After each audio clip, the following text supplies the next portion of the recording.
Okay, so MCP servers can chew through your context window before you even send a single message, sometimes half of it just from tool definition.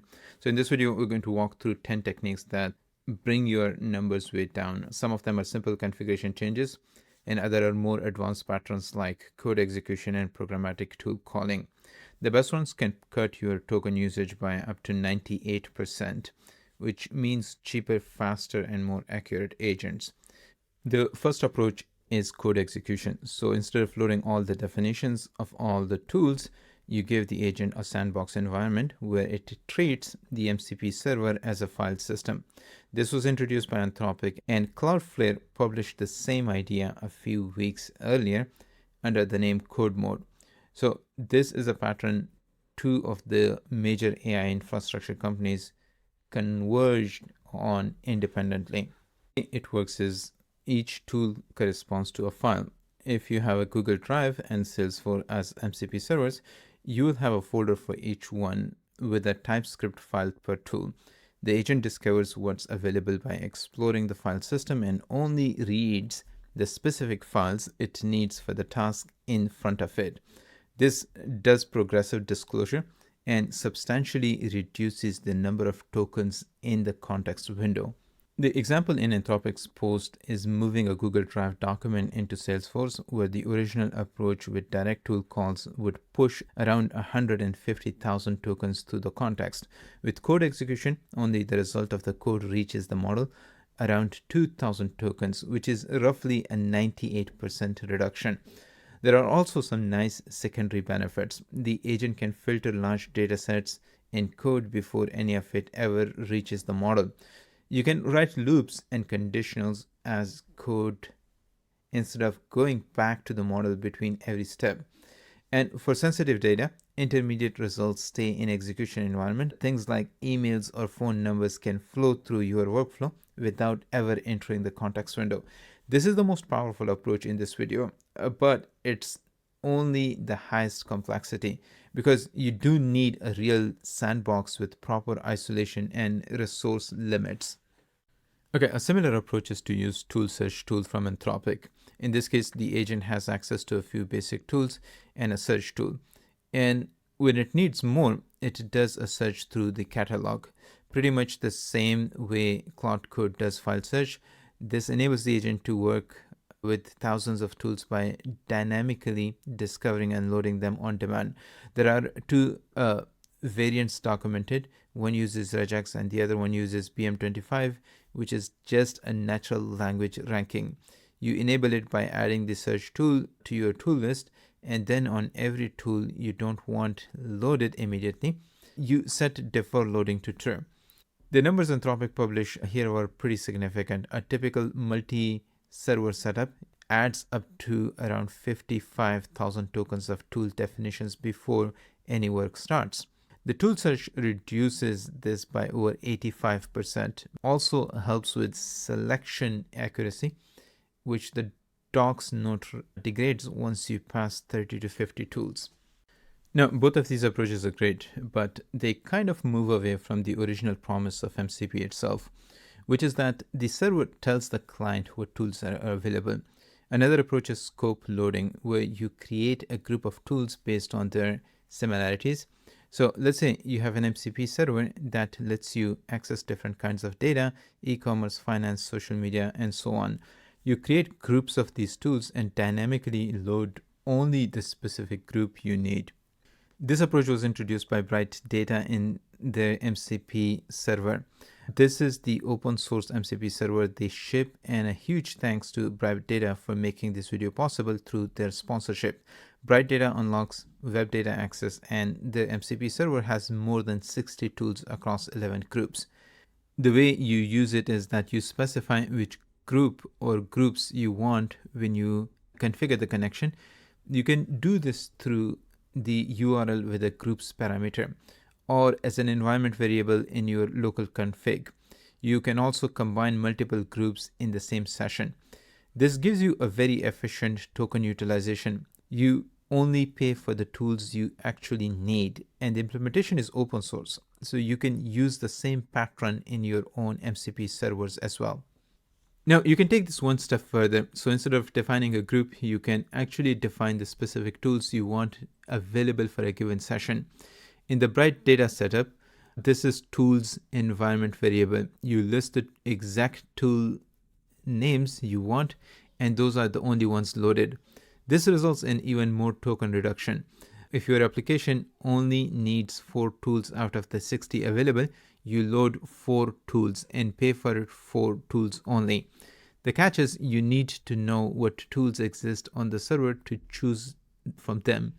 So this is more for when you have already done the discovery and you're locking down your production agent to a specific job. Another approach is dynamic context loading. This is inspired by Claude Skills, which dynamically loads information and presents it to the agent only when needed. The idea is that you have 3 levels of disclosure, and the agent walks down them as it figures out what it needs. So in the first level, you simply tell the agent what MCP servers are available. In the second level, once the agent decides a server is relevant, it gets the list of tools in the server with 1-line summary. And the third level is when it actually pulls the name, description, and input schema for a specific tool. This approach can not only save you token, it also keeps the context window cleaner. Only the information that's actually relevant ends up there. And the nice thing is that you can combine this with the group tools or the custom tools approach. They work at different layers. And speaking of skills, Bright Data actually ships their own skill package using the same Skill.md format that Anthropic introduced. There are 5 skills in there. Each skill is a folder with Skill.md file, which has a YAML formatter and plain markdown instructions. This works across more than 40 coding agents through what's called the Open Agent Skill ecosystem. Another approach is programmatic tool calling. This is a separate Anthropic API feature, and it sits next to the code execution in the docs. The idea is that you let Claude write code that calls your tool as Python functions, and crucially, the intermediate results from those tool calls don't enter the model's context window. Only the final code output does. The model goes from reasoning over hundreds of kilobytes to reasoning over a handful of lines. You enable it by adding the code execution tool to your tools list and marking each callable tool with allowed callers set to code execution.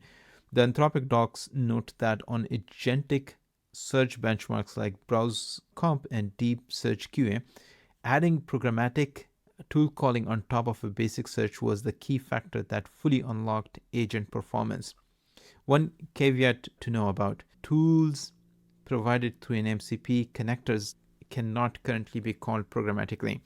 So this composes well with tools you define directly in your application, but there is a gap with MCP today that Anthropic flags for future work. Another approach is a layered MCP server design. In this case, you have 3 layers between the LLM and the actual underlying MCP implementation. So discovery, planning, and execution are the 3 layers.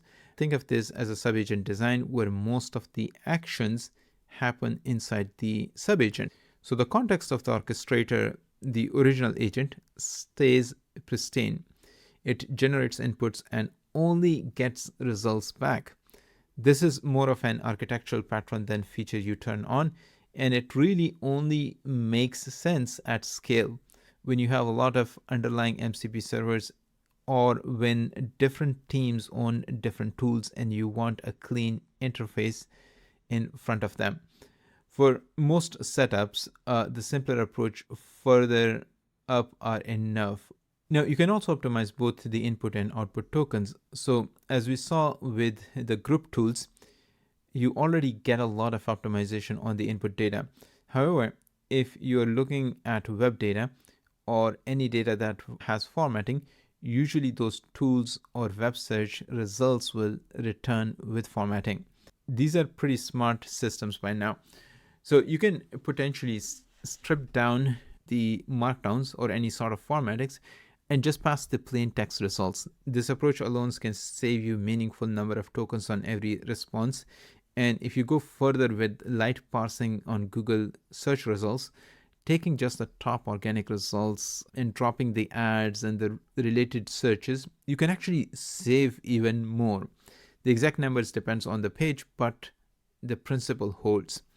So this is something practical to consider if you're implementing an MCP server that has a lot of tools that interact with documents or web pages that have formatting in them.